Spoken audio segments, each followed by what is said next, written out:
Good morning, ninth class. Today we started a new topic, the destruction of democracy. Page 58, chapter 3rd, rise of Hitler. तो destruction of democracy means अब rise of Hitler. Nazi parties जो है वो अब form में थी. हमने इसे प्रीवियस जो टॉपिक में हमने डिस्कस किया था कैसे 1932 में जर्मन पार्लियामेंट में नाजी जो पार्टी है जिससे बिलोंग करते हिटलर, वो 37% वोट से सबसे जो है लार्ज पार्टी, सबसे जो मेजर पार्टी बनी. और इससे पहले जो वाइमर रिपब्लिक है वो हाइपर इन्फ्लेशन और जो कंपनसेशन है वो नहीं पे करने के कारण उनका जो इम्पोर्टेंट जो इंडस्ट्रियल एरियाज़ है रूर वो उनसे जो है ले लिया गया. उसके बाद की जो उनकी सिचुएशन जो बैड हुई 1923 के बाद में, और उसी का बेनिफिट जो है हिटलर ने लिया. हिटलर ने उनके अगेंस्ट कई प्रोपोगंडाज जो है वो रन किए और उस गवर्नमेंट को वाइमर जो रिपब्लिक जो एक डेमोक्रेटिक गवर्नमेंट थी उसको जो है अनपॉपुलर कर दिया. यही रीज़न है कि 30 जनवरी 1933 को प्रेसिडेंट जो हिंडलबर्ग है उन्होंने पार्लियामेंट की सबसे मेजॉरिटी वाली जो पार्टी नाजीज़ पार्टी और नाजी पार्टी के जो लीडर है टॉप लीडर हिटलर को, उनको जर्मनी की सबसे प्राइम जो पोस्ट है चांसलर उसके लिए अपॉइंट किया गया. जैसे हमारे यहाँ पर जो गवर्नमेंट का जो सबसे इम्पोर्टेंट जो पार्ट होता है वो पीएम होता है, वैसे ही वहाँ पर चांसलर होता है. एट प्रेजेंट हम लोग जानते हैं कि जर्मनी की जो चांसलर है वो एंजेला जो है मार्केल है, तो वहाँ पर पीएम की जगह चांसलर होता है. सेम वैसी पोस्ट होती है जैसे हमारे पीएम होते हैं. और चांसलर जो होता है वो कैबिनेट जो मिनिस्टर्स हैं उनमें सबसे हाईएस्ट पोजीशन होती है. और गवर्नमेंट का मतलब यही होता है, अगर हम लोग इंडिया के सेंस में बात करें पीएम प्लस कैबिनेट. अगर हम लोग सेंट्रल गवर्नमेंट कह रहे हैं तो गवर्नमेंट यही है, सरकार यही चला रहे हैं, पीएम और कैबिनेट मिनिस्टर्स. सेम जो है यहाँ पर चांसलर प्लस कैबिनेट मिनिस्टर्स, और जो भी कैबिनेट मिनिस्टर्स होते हैं उनमें सबसे पावरफुल चांसलर होते हैं. यानी अगर हम लोग देखें तो अब जो है हिटलर के पास में जो पावर्स थी वो अब आ चुकी थी, और उन्होंने इस पावर्स का जो यूज़ है वो अपने एनिमीज़ के तौर पे किया. नाजी पार्टी के फॉर्म में आने पे अब जो कंजर्वेटिव्स थे वो भी नाजी पार्टी से ऐड होने लगे. उन्होंने भी जो उनके साथ में जो गैप था वो गैप कम कर लिया, नाजी पार्टीज़ जो है ज्वाइन करना शुरू कर लिया कंजर्वेटिव्स. तो इससे जो नाजी पार्टीज़ है उनका जो स्ट्रेंथ है वो और ज़्यादा स्ट्रॉन्ग हुई है. और अब जो हिटलर ने जो पावर एक्वायर की थी उन्होंने अपने जो एनिमीज़ हैं उनके अगेंस्ट उस पावर को यूज़ करना शुरू कर दिया. और साथ ही साथ में जो डेमोक्रेटिक जो स्ट्रक्चर है उसको भी डिसमेंटल यानी जो है ख़त्म करना शुरू कर दिया. इस जो डेमोक्रेटिक जो स्ट्रक्चर है इसको डिक्टेटरशिप की तरफ उन्होंने मोड़ दिया हिटलर ने. इसमें एक और बेनिफिट मिला, जब यहीं पर जो है 1933 फेब जर्मन जो पार्लियामेंट है वहाँ पर एक मिस्टीरियस फायर, वहाँ एक आग लग गई और उसके रीज़न अभी तक क्लियर नहीं थे. और इस जर्मन पार्लियामेंट की जो बिल्डिंग उसमें ये जो फायर हुई इसने एक अच्छी अपॉर्चुनिटीज़ प्रोवाइड की हिटलर को. हिटलर ने पार्लियामेंट में ये जो फायर है इसको जो है एमरजेंसी से जोड़ा. उन्होंने कहा कि ये हमारी कंट्री के ऊपर एक तरह से अटैक है और इसी के साथ मैं एमरजेंसी में इशू करता हूँ. और इसी के लिए उन्होंने 28 फेब 1933 को फायर डिक्री. देखो डिक्री का मतलब लॉ होता है, ये एक टेम्प्रेरी लॉ होता है, हिंदी में इसको अध्यादेश कहते हैं. इसके बारे में अभी आगे बताऊंगा आपको. तो ये फायर डिग्री ये एक लॉ पास किया जिसमें उन्होंने जितने भी सिविल जो राइट्स थे वो उन्होंने सस्पेंड यानी हटा दिए.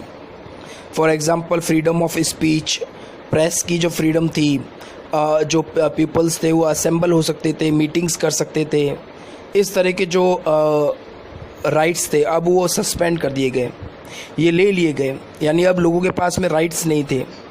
अब जो लोग हैं वो गवर्नमेंट है हिटलर की, उसके अगेंस्ट किसी भी तरह का प्रोटेस्ट नहीं कर सकते थे। और ये सभी राइट्स जो वाइमर रिपब्लिक में काफ़ी इम्पोर्टेंट थे। ये रीज़न है कि वाइमर रिपब्लिक ने कभी भी इन राइट्स को कभी सस्पेंड नहीं किया। अब अगर हम लोग देखें तो वाइमर जो है, अगर हम लोग देखें तो हिटलर जो है, अब हिटलर ने अपनी इन पावर्स का यूज़ आर्च जो एनिमीज़, उनके जो कट्टर दुश्मन कम्युनिस्ट, उनके अगेंस्ट किया। उन्होंने इन कम्युनिस्ट को जो है बिना इलीगली उनको कैप्चर करके कंसंट्रेशन कैंप में उनको अरेस्ट कर लिया। ये कंसंट्रेशन जो कैंप होते हैं वो आइसोलेटेड एरियाज़ में होते थे, जिनको भी गवर्नमेंट को लगता था ये हमारी गवर्नमेंट के लिए, हमारे लिए या हमारी कंट्री के लिए जो एनिमीज़ है, जिनको डाउटफुल मानते थे, सस्पेक्टेड मानते थे, उनको वो बिना किसी रीज़न के, बिना कोई लीगल प्रोसीजर के उनको जो है कैप्चर, उनको जो है अरेस्ट कर लेते थे, एक तरह से किडनैप कर लेते थे, उठा लेते थे। उनके फैमिली मेम्बर्स, किसी को नहीं पता होता तो वो जो है पर्सन कहाँ गया, कौन लेके गया, और गवर्नमेंट उनको इन्फॉर्म भी नहीं करती। नई गवर्नमेंट ये बताती कि हाँ हमने उनको कैप्चर किया।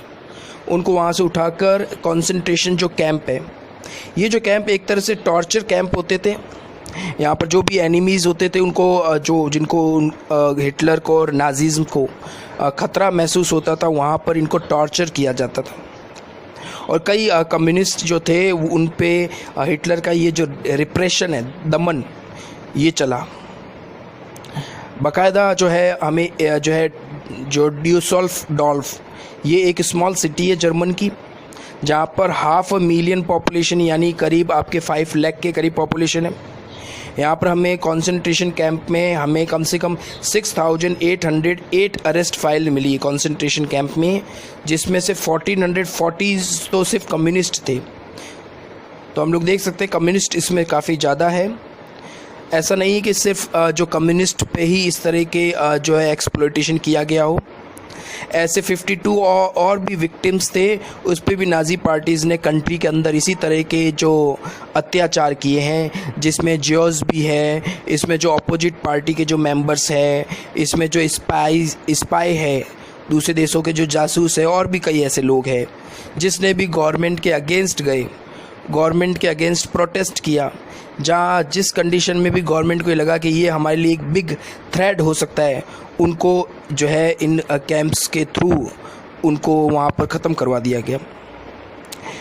ये जो पार्लियामेंट जो फायर, इससे तो उनको काफ़ी पावर मिली, लेकिन 3 मार्च 1933 में देखो, जनवरी में वो अपॉइंट हो रहे हैं, फेब में वो फायर हुआ, उसके बाद में उनको फ़ायदा मिला, और अगले तीसरे मंथ में मार्च में 3 मार्च 33 में वो एनेबलिंग एक्ट लेके आ रहे हैं। इस एनेबलिंग एक्ट से जो बची खुशी जो कसर थी, जो डेमोक्रेसी का जो थोड़ा बहुत जो अवशेष बचा हुआ था, रूल्स थे, वो भी अब एंड हो चुके थे। और इस तरह से इस एनेबलिंग एक्ट के पास होने के साथ ही जो जर्मनी था वो पूरी तरह से डिक्टेटरशिप, एक डिक्टेटर कंट्री बन चुका था। अब हिटलर्स जो थे, हिटलर ने वहाँ की जो पार्लियामेंट को साइडलाइन कर दिया, और पार्लियामेंट की जो सारी पावर्स है वो अब उसके हैंड में थी, हिटलर के। और उसके पास में सबसे अच्छा जो पावर था वो था रूल ऑफ डिक्री।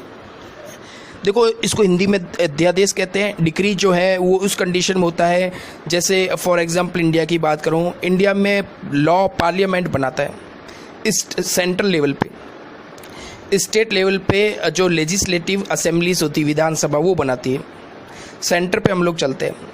मान लो हमारे यहाँ जो भी लॉ है वो पार्लियामेंट बनाती है, लेकिन पार्लियामेंट का जब सेशन होता है तब, और पूरे ईयर में पार्लियामेंट का सेशन 2 टाइम होता है।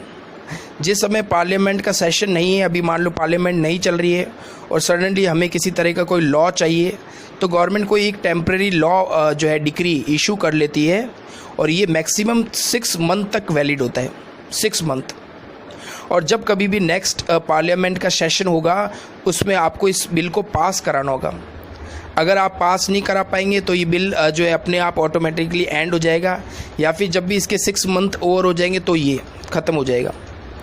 लेकिन हिटलर ने क्या किया, इस डिक्री का फ़ायदा उठाया। उन्होंने इसका टाइम पीरियड बढ़वा दिया, 1 ईयर और 1 ईयर से भी ज़्यादा का टाइम पीरियड कर दिया कि बिना जो है इसको बिना सेंशन करवाए पार्लियामेंट से इसको हम लोग 1 ईयर या मोर देन 1 ईयर से भी ज़्यादा इस डिक्री को हम लोग फॉलो कर सकते। इससे ये हुआ कि अब आपको पार्लियामेंट की ज़रूरत ही नहीं है, आप खुद जो है लॉ बना रहे हो। एक्चुअली लॉ गवर्नमेंट नहीं बनाती, पार्लियामेंट बनाती है। इस एनेबलिंग एक्ट से ये हुआ कि अब जो है हिटलर जो लॉ बना सकता है और उनको ये लॉ किसी से पास करवाने की ज़रूरत नहीं है। जहाँ पर जो अपोजिट पार्टीज़ होगी, जो वहाँ के पब्लिक के जो रिप्रेजेंटेटिव्स है उनसे इनको शो करना है, नहीं, जैसा भी लॉ है, जैसा गवर्नमेंट को सूटेबल लगे वो वैसे लॉ बना सकते थे। जब गवर्नमेंट को कोई रोकने टोकने वाला नहीं होता, गवर्नमेंट अपने डिसीजन सारे खुद लेती है बिना किसी की परवाह किए। यही जो फीचर्स होते हैं वो उस गवर्नमेंट को डिक्टेटरशिप, तानाशाह, ऑटोक्रेट बनाते हैं।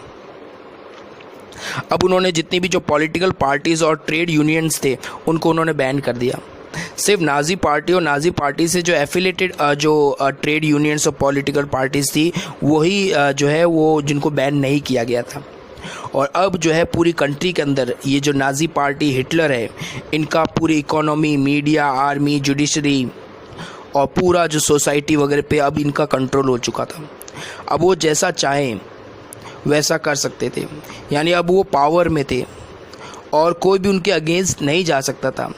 टोटल जो गवर्नमेंट मशीनरीज़ है, आर्मी है, रिसोर्सेज है, वो अब इनके कंट्रोल में थे। और जो है इफ़ेक्टिव मैनेजमेंट के लिए इन्होंने जो है स्पेशल सर्विलेंस और सिक्योरिटी फोर्सेस भी क्रिएट की ताकि वो वहाँ की जो सोसाइटी है और जो नेबरिंग कंट्रीज़ है उनको वो कंट्रोल कर सके। इससे पहले वहाँ पर एक रेगुलर पुलिस फोर्स थी जो ग्रीन यूनिफॉर्म में थी और इसके अलावा SA स्टॉर्म ट्रूपर्स थे जो कभी भी जो इंटरनल जो है सिचुएशन ख़राब होती थी उसके लिए थे। ये 2 ही थे, आर्मी थी नहीं।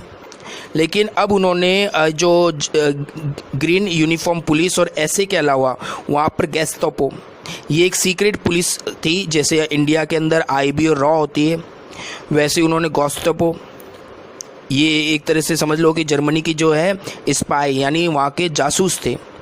इसके अलावा SS, ये प्रोटेक्शन स्क्वाड थे, नाजिज्म के जो लीडर्स थे या फिर ऐसे भी लीडर्स जिनको हाई प्रोटेक्शन चाहिए, वो प्रोटेक्शन स्क्वाड उनकी प्रोटेक्शन करती थी। इसके अलावा क्रिमिनल पुलिस और सिक्योरिटी सर्विसेज, इसके थ्रू वो सोसाइटी में अपने जो एनिमीज़ है उनको उन्होंने कंट्रोल करना शुरू कर दिया। जिसको भी जहाँ पर भी वो चाहते कि उसको कैप्चर करे, अरेस्ट करे, वो इन न्यू इंस्टीट्यूट्स, इन पुलिस फोर्सेस का वो यूज़ करते। इन पुलिस फोर्सेस को उन्होंने एक्स्ट्रा कॉन्स्टिट्यूशनल पावर्स प्रोवाइड की, यानी इसके कारण ये हो गया कि अब उनके ऊपर जो है आप क्वेश्चनिंग नहीं कर सकते हो, आप उनसे क्वेश्चन नहीं मांग सकते हो। वो एक तरह से ये ऑर्गेनाइजेशन भी सिर्फ जो है वो हिटलर के लिए ही आंसरेबल है, वो हिटलर को ही आंसर देगी, आप उनके ऊपर किसी तरह का प्रेशर नहीं बना सकते हैं। तो इस तरह से देखें तो ये जो है इन ऑर्गेनाइजेशंस के पास में जो है अनलिमिटेड पावर्स थी और इन अनलिमिटेड पावर्स के थ्रू इनकी जो पार्टी है नाजी पार्टी, उसके लिए वो वर्क कर सकते थे। इस तरह से जो नाजी स्टेट था अब वो एक जो है ड्रेडेड क्रिमिनल जो स्टेट है, पूरी तरह से एक क्रिमिनल स्टेट के तौर पे बन चुका था। अब वो किसी भी तरह की जो क्रिमिनल एक्टिविटीज़ है वो कर सकती थी। जब हम लोग लॉ के अकॉर्डिंग नहीं चलते, उस तरह की जो भी एक्टिविटीज़ उसको हम लोग क्रिमिनल एक्टिविटीज़ कहते हैं। यानी अब यहाँ पर कोई लॉ और रेगुलेशन नहीं था, जो हिटलर और नाजी पार्टी चाहती थी वही अब इस कंट्री में होगा। गेस्टापोस ने टॉर्चर चैम्बर्स, यानी ये जो कॉन्सेंट्रेशन कैंप से हमने बात की, ये गेस्टापोस के टॉर्चर चैम्बर्स थे, जो भी जिनको भी निशाना बनाया जाता था, जिनको भी गवर्नमेंट के कहने पे जिनको कैप्चर किया जाता इलीगली, उनको किडनैप किया जाता था, उनको इन्हीं टॉर्चर चैम्बर्स में उनको टॉर्चर किया जाता तरह तरह से। ये जो कॉन्सेंट्रेशन कैंप होते हैं इनके चारों तरफ जो है वायर फेंसिंग की जाती थी जिसमें इलेक्ट्रिसिटी होता था, यानी कोई भी पर्सन वहाँ से भाग नहीं सकता था। इतना ज़्यादा टफ वहाँ पर सिक्योरिटीज़ होती थी और जो भी लोग यहाँ डिपोर्टेड होते थे उनको किसी तरह की न तो वो लीगल एडवाइजरी ले सकते थे, न उनको किसी तरह का जो है जुडिशरी प्रोटेक्शन हासिल था, न ही जो है उनके रिलेटिव्स और फैमिली मेम्बर्स ये जानते थे वो लोग कहाँ पर है, उनको कहाँ पर डिपोर्टेड किया गया है। इवन गवर्नमेंट खुद ये कहती है कि हमने किसी भी तरह से हमने उनको कैप्चर नहीं किया है, वो हमारे पास नहीं है, उसको डिनाइड कर देती गवर्नमेंट। और आप देख सकते हैं इस तरह की जो लीगल प्रोसीजर्स थे, और इन के थ्रू अब जो पुलिस फोर्स है उनके पास में जो है अबेंडेंट जो पावर्स आ चुकी थी, और उनके ऊपर जो किसी भी तरह का जो इम्प्यूनिटी यानी किसी भी तरह के जो पनिशमेंट वगैरह इस तरह का जो डर अब पुलिस फोर्स के पास में नहीं था। और वो अपने आकाओं, अपने ऑनर्स के लिए जो उनको ऑर्डर्स मिल रहे हैं, अब वो बिना सोचे समझे ईज़िली उनको इम्प्लीमेंट कर सकते थे, और उनके ऊपर किसी तरह का डेमोक्रेटिक या फिर पब्लिक का या रिप्रेजेंटेटिव्स का किसी भी तरह का कोई प्रेशर नहीं था। Thank you.